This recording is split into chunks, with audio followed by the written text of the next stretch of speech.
حدثنا ابو بکر بن ابی شیبۃ حدثنا یزید بن ہارون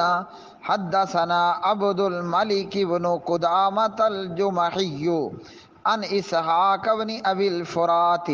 عن المقبوری۔ ٹھہریے، آگے بڑھنے سے پہلے چینل سبسکرائب کریں، بیل آئیکن دبائیں، ویڈیو کو شیئر کریں اور لائک کریں۔ ابی ہریرہ قال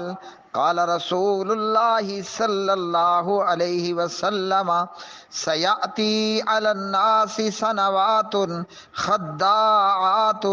یصدق فیہا الکاذب ویکذب فیہا الصادق ویؤتمن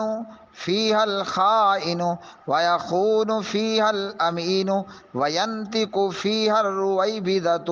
قیل وما الرویبضۃ قال الرجل التافه في امر العامة رواہ ابن ماجہ فی ابواب الفتن وصححہ الالبانی رحمہ اللہ۔ حضرت ابو ہریرہ رضی اللہ تعالی عنہ راوی، نبی پاک صلی اللہ علیہ وسلم نے فرمایا، ان قریب لوگوں پر دھوکے سے بھرپور سال آئیں گے،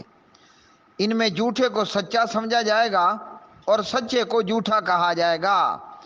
بددیانت شخص کو امانت دار سمجھا جائے گا اور دیانت دار بندے کو بددیانت کہا جائے گا، اور رویبضہ باتیں کریں گے۔ کہا گیا رویبضہ کیا ہے؟ آپ صلی اللہ علیہ وسلم نے فرمایا، حقیر آدمی عوام کے معاملات میں رائے دے گا۔ اس حدیث سے معلوم ہوا جب نیک اور دیانت دار بندے کو اس کا جائز مقام نہ دیا جائے بلکہ جھوٹے مکار اور بددیانت شخص کو اس کی خوشنما باتوں پر عمل کر لیا جائے تو معاشرہ بگاڑ سے محفوظ نہیں رہتا۔ بعض دفعہ ایسا بھی ہوتا ہے